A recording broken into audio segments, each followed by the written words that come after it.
हाँ भी क्या हाल है। मेरा नाम है अलीज़र और आप देख रहे हैं मेरा ज़रनामा। ये वीडियो तकरीबन 6 महीने बाद बन रही है शायद, क्योंकि बिल्कुल टाइम नहीं है। और आप देख ही सकते हैं कि ये सेटअप मेरा घरेलू सेटअप नहीं है, ये मेरा ऑफिस सेटअप है। तो मैं कैंपेन कर रहा था जिसकी वजह से मेरे पास वक्त नहीं था, लेकिन कुछ ऐसे प्रेसिंग इश्यूज क्रिएट हुए हैं जिसकी वजह से मुझे फील हुआ है कि पॉडकास्ट सीन में दोबारा आना चाहिए। और देन अगेन ये तो ज़रनामा है, पॉडकास्ट भी शुरू करेंगे, वो इसलिए शुरू हो नहीं पा रही क्योंकि वक्त नहीं था, लेकिन अब थोड़ा सा वक्त मिल गया। आज का जो टॉपिक है वो खास तौर पर जॉयलैंड और LGBTQ को लेकर है, क्योंकि इसको लेके काफी राइट और लेफ्ट में बहस चल रही है। और जॉयलैंड को लोगों ने जॉय का लैंड ही बना लिया है अपेरेंटली, शायद मूवी में हुआ भी यही कुछ है। तो उस पे हमारा एजेंडस मैक्सिमस क्लियर होना बहुत जरूरी है, क्योंकि हम ब्लैक और व्हाइट हो सकते हैं, मिक्स जो है ना, मिक्सचर, वो फिर जॉयलैंड ही बन जाता है। तो शुरू करते हैं ये वीडियो। मसला है जॉयलैंड को समझने के लिए हमें कुछ ग्राउंड रूल सेट करने पड़ेंगे और फिर उनकी बेसिस पे हम ये डिस्कशन कर सकते हैं, क्योंकि इसमें कुछ ऐसे पहलू हैं कि वो पहले समझ लें तब डिस्कशन समझ आएगी। तो पहले उनको समझ लेते हैं। पहला मसला कि LGBTQ है क्या। ये बेसिकली एक तहरीक है जिसने अपने आप को फेमिनिज्म के साथ अटैच कर लिया है वेस्टर्न वर्ल्ड में। कोई 1960 के अंदर LGBTQ तहरीक वजूद में आई थी, जबकि फेमिनिज्म जो है वो 1920s से वजूद में आ चुकी थी। उसकी थर्ड वेव के साथ LGBTQ अटैच हुई है। ये LGBTQ का लफ्जी मतलब है लेस्बियन, गे, बाय, ट्रांसजेंडर और क्वियर लोग जो अभी सोच रहे हैं कि हमने अपना नट किस बोल्ट से टाइट करना है, ये वो वाले लोग हैं। 1960 में इस तहरीक ने अपने आप को फेमिनिज्म की तहरीक, जो कि औरतों के हकूक के लिए खड़ी हुई थी, 1920s में सुबह सुबह अपने साथ जोड़ लिया और कहने लगे कि भाई हम भी फेमिनिज्म का पार्ट है। फेमिनिज्म क्योंकि वेस्ट वर्ल्ड में उस वक्त एक कमजोर तहरीक चल रही थी, तो उसने भी इनको खुले हाथों से एक्सेप्ट किया। लेकिन अब मॉडर्न वर्ल्ड में LGBTQ फेमिनिज्म की थर्ड वेव का एक इंटेग्रल पार्ट है, जिसपे खलीलुर रहमान कमर की सबसे ज्यादा जलती है। तो ये LGBTQ क्या है का जवाब ये है। इसके अंदर नोटवर्दी बात ये है कि LGBT में जो ट्रांस के लिए इस्तेमाल होता है, इसको मुख्तलिफ मुल्कों में मुख्तलिफ हिसाब से परसीव किया जाता है। इस LGBTQ में जो T है वो पाकिस्तान के लोग जिसको पहले थर्ड सेक्स से एसोसिएट करते थे, यानी बायोलॉजिकली जो लोग ना मेल होते हैं ना फीमेल होते हैं और रिप्रोड्यूस नहीं कर सकते, इसलिए इसकी थोड़ी बहुत एक्सेप्टेंस थी। लेकिन वेस्ट वर्ल्ड से ये बात पाकिस्तान में भी अब क्लियर हो चुकी है कि T का मतलब ट्रांसजेंडर या ट्रांससेक्सुअल लोग हैं। ट्रांसजेंडर एक ऐसा इंसान है जो बायोलॉजिकली एक कंप्लीट मेल या फीमेल है, लेकिन वो ये फील करता है, यानी उसकी इंटरनल परसेप्शन है कि मैं मेल नहीं हूं। है वो बायोलॉजिकल मेल, सब कुछ वैसे ही करता है। वो कहता है जो बर्थ के टाइम पे मुझे जेंडर मिला था वो मेरा जेंडर नहीं है, मेरा जेंडर तो भैया कुछ और है। तो गवर्नमेंट और सारे लोग मुझे किसी और जेंडर से बुलाएं। इसलिए UK US में जब कोई बात करता है तो वो कहता है कि मेरे ये प्रोनाउंस हैं, यानी कि आप मुझे ही, शी, इट कहें, आप मुझे ही कहें या शी कहें, आपने जो भी मुझे कहना है, ये डिफाइन वो समझते हैं, ये हमारी इंटरनल चीज है। और ट्रांसजेंडर इंसान जब सेक्स चेंज ऑपरेशन के जरिए अपना सेक्स चेंज करवा ले तो वो ट्रांससेक्सुअल इंसान बन जाता है। LGBTQ में इन लोगों को रिकॉग्निशन मिलती है। इस डिस्कशन के लिए एक इंपॉर्टेंट चीज ये है कि इसमें हम रिलीजियस रेफरेंसेस यूज नहीं कर सकते, क्योंकि रिलीजन के तौर से आएंगे तो वो लॉजिकल आर्ग्यूमेंट एक टोटोलॉजी बन जाएगी जिसका कोई रिस्पॉन्स नहीं होगा। तो for the sake of argument हम रिलीजियस बात को साइड पर रख के प्योर लॉजिक की तरफ से चलते हैं और ये देखते हैं कि क्या वो एंड पे जाके रिलीजन के साथ अलाइन होता है या नहीं। तो हम लॉजिक के थ्रू चलेंगे और देखेंगे कि LGBTQ कम्युनिटी का क्या मतलब है and what does it stand for in this video. सबसे पहले कि जो जेंडर है वो इंसान की बर्थ पे जो डॉक्टर्स उसके बायोलॉजिकल अज़ा देख के उसको असाइन करते हैं, वो जेंडर डिक्लेयर कर देता है इंसान। जो इंसान बड़ा होता है उसको ये फीलिंग होती है कि मैं वो नहीं हूं जो बर्थ पे असाइन किया गया था, और वो कहता है कि मैं कोई और हूं, यानी कि मेरे अंदर फीमेल के फीलिंग्स हैं, तो मेरा सेक्स फीमेल होना चाहिए, जबकि उसका जेंडर अभी भी मेल होता है। ये तो डेफिनेशनल बात है। वेस्ट वर्ल्ड में राइट और लेफ्ट में बड़े अरसे से एक जंग चल रही है, जिसमें लेफ्ट का ये कहना है कि जो जेंडर मुझे, एक लड़का या लड़की कोर्ट में जाके कहते हैं कि जो जेंडर मुझे बचपन में असाइन हो गया था उसमें मेरी मर्जी शामिल नहीं थी, और क्योंकि उस वक्त मैं कंसेंटिंग एडल्ट नहीं था, बड़े होने के बाद मैंने ये महसूस किया कि अपने बायोलॉजिकल अज़ा के अगेंस्ट मुझे जो फीलिंग आती है, यानी फॉर एग्जाम्पल एक लड़का ये कहता है कि यार मुझे तो भाई डलवाने का शौक है, तो मैं नहीं बन सकता मेल, या अगर मैं मेल हूंगा होऊंगा तो गे होऊंगा, तो मैं चाहता हूं कि मुझे ट्रांस कह दो। तो वेस्ट में इस बात की रिकग्निशन कुछ लेफ्ट के लोगों ने की कि हाँ तुम ठीक कह रहे हो, अगर तुम्हें ये शौक है, तुम्हें खवातीनी शौक है, तो फिर हो सकता है कि तुम ठीक कह रहे हो, क्योंकि यूएनओ में चार्टर में जो ह्यूमन राइट्स दिए गए हैं उसके मुताबिक इंसान को अपना जेंडर चूज करने की परमिशन भी होनी चाहिए। ये बहस चल रही है जिसके अगेंस्ट राइट विंग, जिसमें जॉर्डन पीटरसन और बेन शैपुरा आते हैं, वो ये आर्गुमेंट देते हैं। जैसे एक लड़की ने कॉन्फ्रेंस में बेन शैपुरा से इस तरह की बात की, तो बेन शैपुरा ने उसको बोला कि तुम कितने साल की हो? उसने कहा मैं 29 साल की हूं। उसने कहा तुम 60 साल की क्यों नहीं हो? अगर तुम ये आज फील करने लग जाओ तुम 60 साल की हो, तो क्या तुम्हें 60 साल का कहना शुरू कर दें? इस बात पे वो चुप कर गई, जिसका मकसद बेसिकली ये बताना था कि एक ऐसी चीज जो बायोलॉजिकल कंस्ट्रेंट की वजह से आपको असाइन की गई है, आपके पास ये राइट नहीं होना चाहिए कि आप उसको तब्दील कर सकें। कि फॉर एग्जांपल एक बंदा उठ के कहे कि मुझे लगता है कि असल में जो टाइम गुजर रहा है ना, वो 1 साल नहीं गुजर रहा, वो 1 साल में 2 साल गुजर रहे हैं। तो 10 साल का बच्चा बोले मैं 20 साल का हूं, मुझे शराब पीने दो, तो उसको ये अलाउ नहीं कर सकते। तो क्योंकि जब इंसान की फीलिंग एक फैक्ट को चेंज नहीं कर सकती, इसलिए उसका जेंडर भी एक एब्सोल्यूट ट्रुथ है। क्योंकि ट्रुथ 3 किस्म के होते हैं, मैं आपको यहां बताता चलूं, यहां लिखे भी आएंगे, आप देख लिए। 3 किस्म के ट्रुथ होते हैं। एक होता है एब्सोल्यूट ट्रुथ, एक होता है रिलेटिव ट्रुथ, और एक होता है निहिलिस्ट ट्रुथ। जैसे कि ये कप व्हाइट है, तो ये एक एब्सोल्यूट ट्रुथ होगा जिसको पूरी दुनिया के इंसान कहेंगे कि ये कप व्हाइट है। लेकिन एक रिलेटिविस्ट कह सकता है कि अगर तुम्हें क्योंकि हमारे पास कोई तरीका ही नहीं ना, मेरे पास कोई तरीका नहीं है कि मैं आपको बता सकूं कि ये कप व्हाइट है।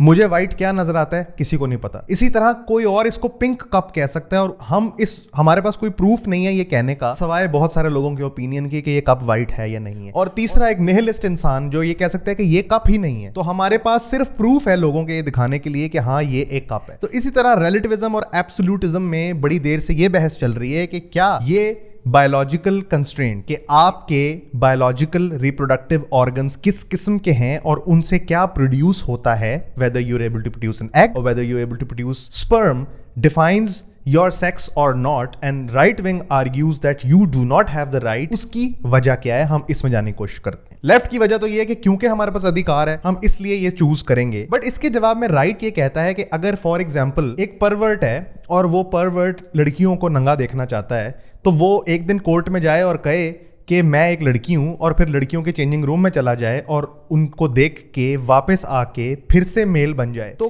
क्या ये केओस, यानी इससे पैदा होने वाले हर तरह के केओस, जैसे सेरेना विलियम्स और रॉजर फेडरर दोनों अपनी अपनी फील्ड के बहुत बड़े बड़े लोग हैं, लेकिन वो कभी आपस में मैच नहीं करते, because biologically the stamina and the lung capacity and the ability to endure pain are different, they have different certain values which can not be compared, which is why men's football team does not compete with women's football team. तो क्या फिर ये chaos manage हो सकेगा? क्या इससे निकलने वाले खदशात आप हर चीज पे अप्लाई करेंगे? अगर एक 10 साल का बच्चा 20 साल का डिक्लेयर हो जाए, या एक कातिल 25 साल की उम्र में कत्ल करके ये कह दे कि मैं तो असल में 13 साल का हूं और मुझ पर चार्ज ना लगाओ, तो क्या उनको भी अलाउ किया जाएगा? जरूर इसका जवाब नहीं होगा। इसीलिए ये बायोलॉजिकल कंस्ट्रेंट एक एब्सोल्यूट ट्रुथ है और इसमें मर्जी की गुंजाइश नहीं दी जा सकती, ये कहना है राइट का। अगर ये बात आपके पल्ले पड़ गई है, वेल एंड गुड, ये राइट और लेफ्ट में आर्ग्यूमेंट है। लेकिन अनफॉर्चुनेटली ये हमारा मसला नहीं है, हमारा मसला कुछ और है। मैंने पहले ही अपनी वीडियोस में कई दफा जिक्र किया है कि हम वेस्टर्न बोरोड कल्चर के ऊपर चल रहे हैं एज पाकिस्तानीज और एज वो इंडिविजुअल्स जो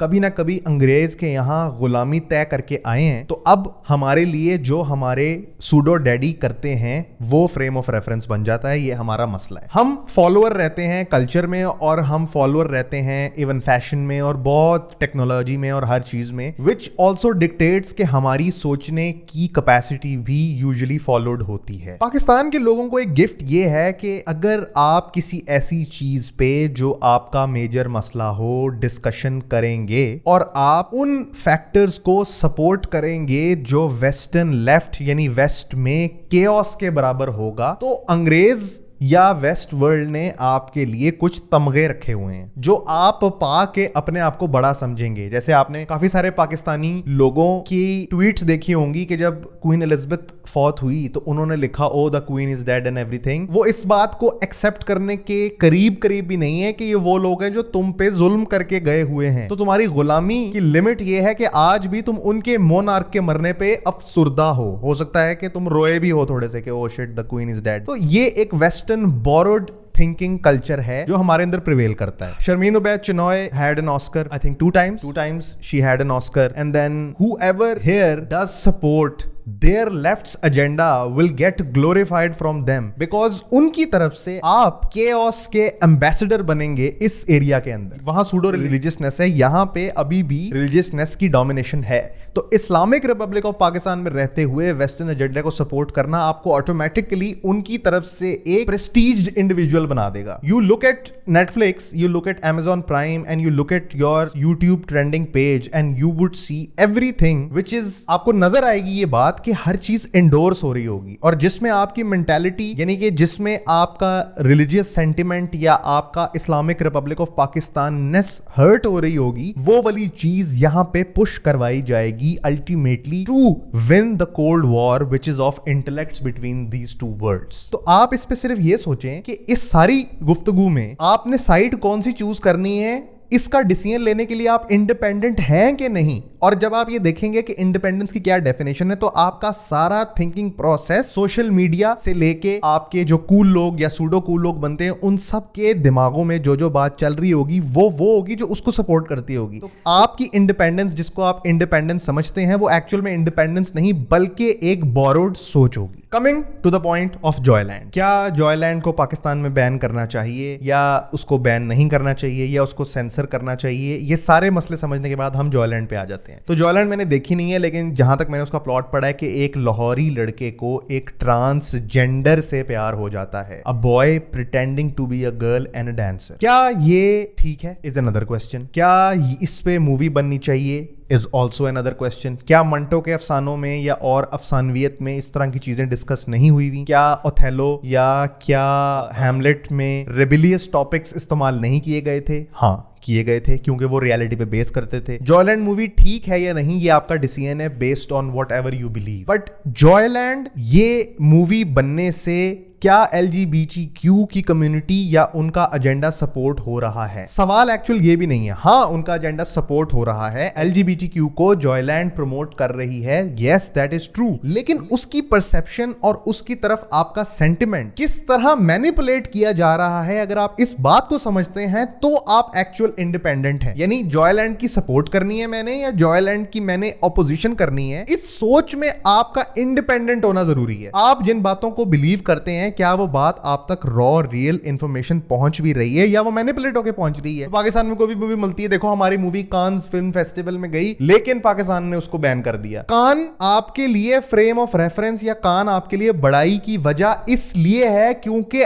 यहां का एजेंडा उनके थ्रू अपोज होकर आया है, इसलिए उसको कान्स दिया गया होगा। नो डाउट वो मूवी भी अच्छी होगी, लेकिन इस तरह का टॉपिक यहां पे फेंक के यहां पे केओस मचाना उनके लेफ्ट को सपोर्ट करेगा। इस बात को समझे पहले और फिर देखेंगे जॉयलैंड अच्छी मूवी है या नहीं है। Coming to the ban of Joyland, whether we should ban such things और नॉट, इस पे मेरा ओपिनियन ये है कि उस किसी भी ऐसी चीज को बैन करने से वो चीज खत्म नहीं होती बल्कि ज्यादा प्रोपगेट होती।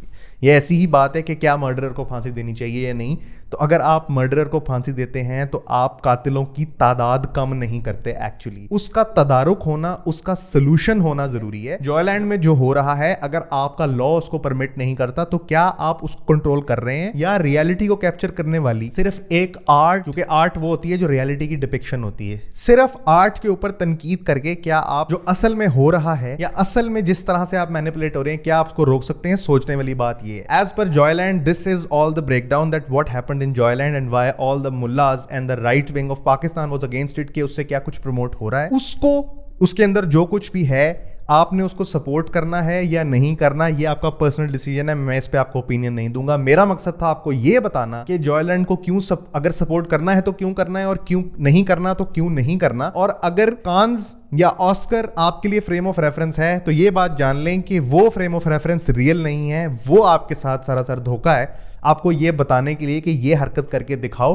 तो हम तुम्हें बहुत ज्यादा सपोर्ट करेंगे। उम्मीद है आपको वीडियो पसंद आई होगी। अपनी राय से मुझे कमेंट्स में जरूर आगाह कीजिएगा और मेरे इंस्टाग्राम का हैंडल यहां पर नीचे दिया हुआ है, वहां पे आके आप इस पर डिस्कशन कर सकते हैं। ये सिर्फ एक ओपिनियन है और मेरी अंडरस्टैंडिंग है। अगर मैंने कोई टेक्निकल मिस्टेक इसमें की है तो I am open to discussion about it and my correction. See you in the next video. I am planning podcast very soon. This is your boy AZ, over and out.